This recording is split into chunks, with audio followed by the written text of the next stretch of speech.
除夕之夜，易烊千玺搭档李宇春在总台蛇年春晚的舞台上演唱歌曲《一起 China Fly》，唱出了免签效应带旺入境游以及外国游客打卡体验中华文化的情景。在春晚的舞台上，你又回归了当时你其实最舒适的一种状态，就是做歌手的状态。但是你现在已经在大屏幕上去挑大梁了，再回到那个舒适状态里，觉得舒适吗？其实需要猛地适应一下，每一次从剧组里出来回到这样的工作都需要反应一小下。对，为什么呢？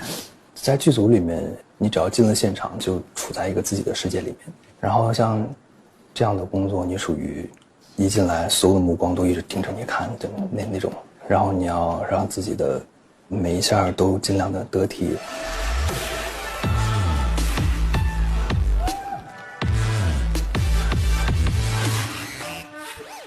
出道12年，这已经是易烊千玺第8次登上春晚舞台。时光流转，他也从少年偶像一路成长为青年演员。那在你心里，演员跟偶像不一样？5年前参加总台春晚时，易烊千玺曾接受《面对面》栏目的专访。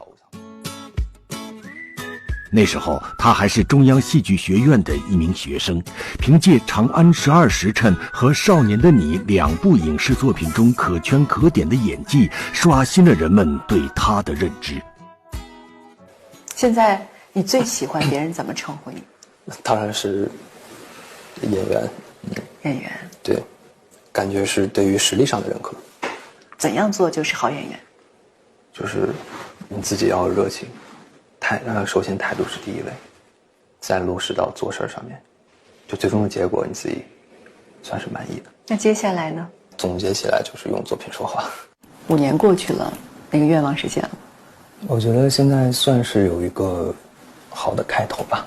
可能现在新一波进电影院的年轻的观众，可能比较能记得住我的名字。我现在才24、25岁。我也不知道以后我会遇到什么角色，所以没有一个很明确的所谓的终点。我只是在挑战我自己当下的这个阶段最高的界限。选择在演员领域扎根后，易烊千玺几乎每年都有一部代表作问世，继《少年的你》、送你一朵小红花、长津湖、奇迹、笨小孩、满江红之后，他又给观众带来新的惊喜。你们应该想象不到，那是一种什么样的感觉。这是目前正在全国各大院线上映的电影《小小的我》。易烊千玺颠覆过往银幕形象，饰演脑瘫少年刘春和，讲述他勇敢冲破身心的枷锁，为外婆圆梦舞台，同时也为自己寻求人生坐标的故事。你是不是个男人？我是个正常的20岁成年男性。上映1个月，影片票房突破了7.5亿元。到心里眼泪哈，真的是。我想对。很多人都说，如果这个小小的我不是因为你演，可能不会有这么好的票房。我觉得这也是我们作为比较有关注度的演员需要的一种责任吧。而这反而也会变成每次你进到组里的一种使命，甚至是负担吗？大家每次对我出了一个作品，可能会有更多的目光过来，所以我觉得这种情况下，可能容错率会低一点。可能每一次都需要达到某个标准线，也算是小压力吧。小压力啊。实际上也是别人的一种期盼，也算是认可吧。所以以至于可能好多人都会说呀，一旦一个演员接了这样的角色，那就有了接下来的各种奖项，叫预制奖项，会有这样的一种兴奋吗？这样难度的角色，我觉得不光是我一个人想挑战。在上大学的时候，那会儿选的各种作业，选的各种角色，其实也都是自己脑子里认为特别葛的那种。有野心的演员都想拿到这样的角色，一辈子难得一见的。目前为止，饰演刘春和这个角色对易烊千玺最大的影响是他在电影杀青后的很长时间里，仍不自觉地处于刘春和的状态中。中后期，就是有时候生活里的时候，我也得稍微有意识地去远离他的一些肢体习惯的时候，那段时间拿什么东西我都是这么去拿，然后有时候说话跟大家笑的时候，我的舌头也是就是那样笑的。是你自己意识到的，还是别人提醒你说，哎，你怎么这样？你没不舒服吧？在组里那会儿大家都没有那个什么，然后是出了组之后，我有一次拍广告，然后也是拍手部特写，然后我这么回头一看，我的大拇指竟然插在这个里面，我还就这么拍了一整条下来。遇见刘春和之前，易烊千玺对脑瘫患者并没有深入的了解。那时候拍完《满江红》的他，有将近1整年的时间都没有接新角色。你的意思是说，没有剧找你，还是说有剧本找你都拒绝？有角色，但是没有让你特别兴奋的角色，或者说当下你觉得非我不可的角色。什么角色在你心里是非我不可的？各种角度上的新颖吧，难度要高，这样的变形是让我很刺激的一件事儿。对，就是你自己心里的那个刺激的阈值有没有这个角色里某个瞬间或者某个他的独特的魅力能打动你，就不想说还处在一个惯性里，想玩点好玩的。我们所说重复就是重点，当他不断的在塑造一种类型的时候，所谓类型片的演员可能也变得很有类型，会给你贴上标签，你会由此拥有了某种人设，这难道不好吗？其实我也在想，为什么我喜欢转过头来过来演戏，我就觉得变来变去，或者挑战我自己身体里面某一部分我自己不知道的部分，给它放大，那种刺激感是我比较好奇的和我想尝试的吧。正好制片人监制其实都是以前小红花合作过的，然后大家其实心里的标准也都大概是这样，就想说做点不一样的。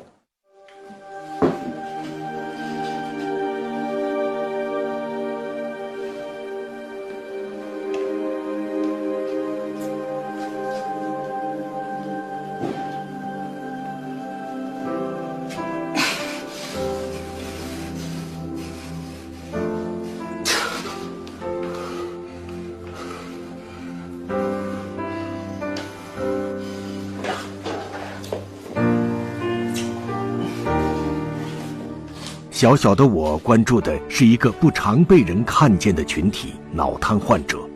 电影开机前，易烊千玺给自己设定了一段封闭的准备期，把自己关在屋子里，全身心地投入到人物状态的寻找中。脑瘫患者会出现不同程度的运动障碍和语言障碍，准确地抓住并呈现这种身体状态，是饰演这类角色最基本的功课。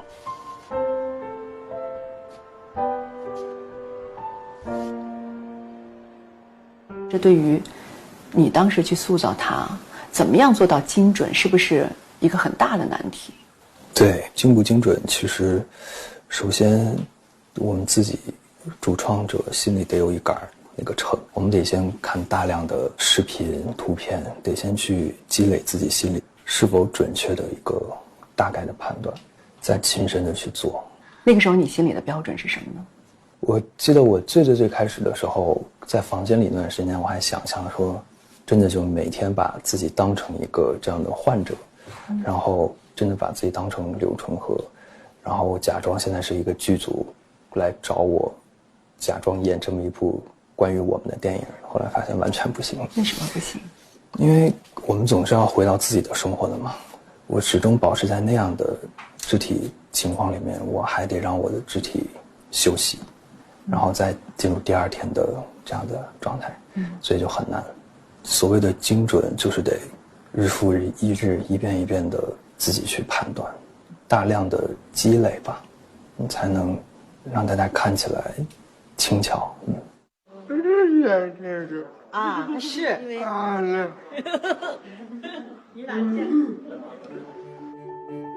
练习之余，易烊千玺还和主创们一起近距离探访了几位患者家庭，捕捉他们的日常生活状态。来，说和。我跟你抱一个。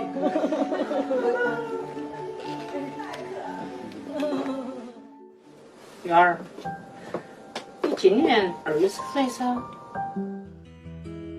2023年夏天，小小的我正式开机。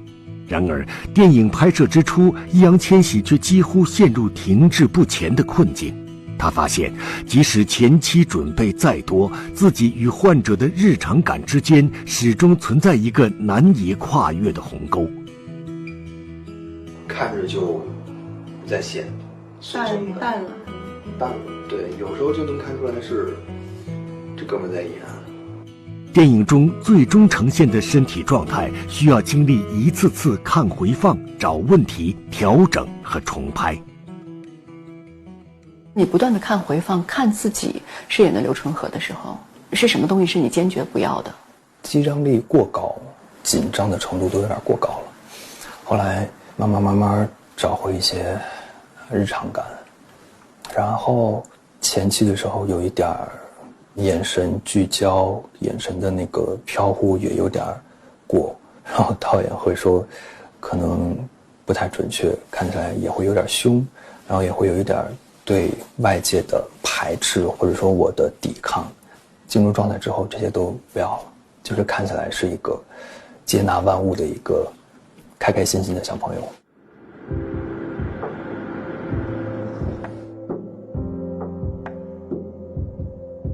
在小小的我中，刘春和一直用一首诗鼓励自己：苔花如米小，也学牡丹开。诗中描述的弱小不起眼却自在盛开的苔花，正是他于逆境中奋起，从而实现人生价值的真实写照。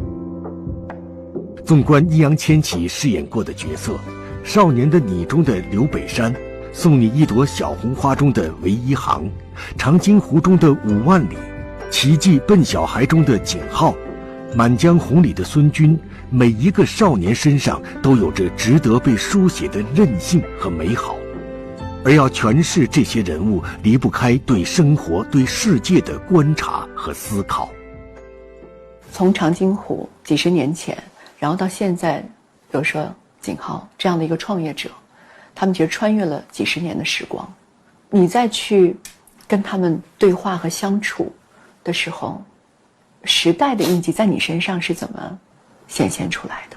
这样的角色他其实都是很年轻的，就他的内心的那种冲劲儿会让我是一个比较轻松的一个入口。我觉得也是中国人的奋斗嘛。少年的你就是小北山上有一点点你的影子，其实当时你也不回避。可是春和身上有你吗？其实每一个角色他的所有的喜怒哀乐都是我的，只不过有些部分可能我自己都没有意识到的，或者在观众眼里的我也是不属于那一部分我的。所以就是说有的演员是变色龙演员，变色龙因为他自己本身就内在无限的丰盈。你是在说你自己吗？没有，我就很羡慕的各种国内外的演员们，他们也知道怎么自己去操控这些，怎么样自己去把握哪一部分拿出来给观众们看。你饰演了很多很多的我们生活当中曾见过会遇到的人，实际上他们又代表了很多的绝大多数。可是你并不是一个简单的平凡的人，你的微博的粉丝9000多万了，你又怎么能够设身处地的真正的成为他们，变成他们？我觉得任何一个已经有声量的演员，他们去选择各种各样当下时代的角色，都是属于我们必须做的工作，然后给他们还原，把他们真的在时代里留下印记。我觉得其实挺幸运的，突然能碰到演戏这件事儿。就有时候会觉得自己喜欢的事儿当成了工作，我到底是庆幸还是该小心我的这份热爱可能某一天被磨灭。所以你有时候得保持这样的下意识的敬畏吧，然后有时候你又得特别傻头傻脑的乐在其中。易烊千玺形容自己是在理性思维和感性思维的相互拉扯中保持平衡，体现在表演上就是分寸感。但演员还有一个功课，就是在电影杀青和上映后适时地告别自己饰演的角色。这个肌肉记忆在你的身体当中存留的时间长，也就我们所说的经常说的后劲儿特别大。这其实是你要警惕的事情，对吗？对，需要警惕。那只是我人生的一个阶段、一个部分、一个夏天。当下肯定是爽的，肯定是觉得我跟角色融合得很好，我投入得很不错，最后成果也不错。但这个工作只是完成了，可以说3/4吧，最后1/4的时间是要学会远离它，学会跟它说再见。会有点痛吗？会有点舍不得的疼吗？我其实还好，因为我属于有点大条的那种。我一个缺点就是我太能放过我自己了。有时候觉得自己可能拿不住或者不可以的事情，这种时候我的心有点大。但是在自己比较在意的一些小事情的时候，可能又会忍不住钻牛角尖。不必飞太高，做一只笨鸟，这天空一切没有变化，其实无聊。做演员的这几年，易烊千玺有意识地减少了曝光量。他摄影、绘画、做泥塑，用视频记录城市的广告、行人、小店儿，每个人的生活都成为他表演的素材和灵感。在街上每个灵魂都各退各的。这2年演的也比较频繁，偶尔喘口气的机会得需要自己学着去偷过来。每一次跟角色说再见，然后再进下一个角色，是需要中间缓口气的时间。现在还做雕塑吗？自己偶尔会有时间就做。其实不算雕塑，就是小手工，自己放轻松的时候捏一捏。就是现在捏那个泥巴，有没有会觉得这自己有的时候其实也是一个泥巴，在不同的角色里面捏着？是的，其实每一个剧组每一次拍戏的工作都是在塑造一个角色，都是在雕刻。5年的时间，从少年的你到小小的我，易烊千玺用一个个扎实的角色，在华语影坛留下了自己的名字。当被问到下一个角色怎么突破自己，他的回答是留给时间。会有很多的人很好奇说，好像有一个天选之手在帮你选剧本一样，你能告诉我这个天选之手是谁吗？其实就是某种直觉。看完这个角色，看完这个剧本，我觉得我们俩能像磁铁一样打得合得上。这种时候你进到现场，你进到角色，我们2个是能互相给予的。你会很喜欢去塑造有精神的人，或者是你会偏爱拥有着某种精神的人，会吗？可能对现阶段我这个年龄段的角色来说吧，它有一点创作上的很难规避的一个问题，就是一个年轻男孩做一部电影的主角，或者做一整部戏的主角，他的人物弧线，他的前期后期的转变，这种冲劲儿和这种对世界的反抗，或者说对自己内心善良的那种坚持，它其实很难规避开。那你对待这样的一个角色的本身的惯性，和你好像目前为止暂时还跳不出去的这个圈子，你保持一种什么样的心态？不做男主角了。未来只接配角。因为的确是慢慢你在接这样的主角的时候，你的标准你自己也在不断给自己堆高嘛，观众也在堆高，所以多少会给自己垒出一个边界，说哪样是有好的反馈，或者说哪样是更安全，那就会少一些空间去玩耍，去体验。所以有时候一些比较怪的角色，但又很喜欢很想试一试的时候，就基本就是客串一下，易烊千玺说：“我不当主角了，会被断章取义的。角色好玩就行。去客串一个角色，就跟偶尔回来唱唱歌、上台表演一下就一样的，就是娱乐一下大家，也娱乐一下自己。”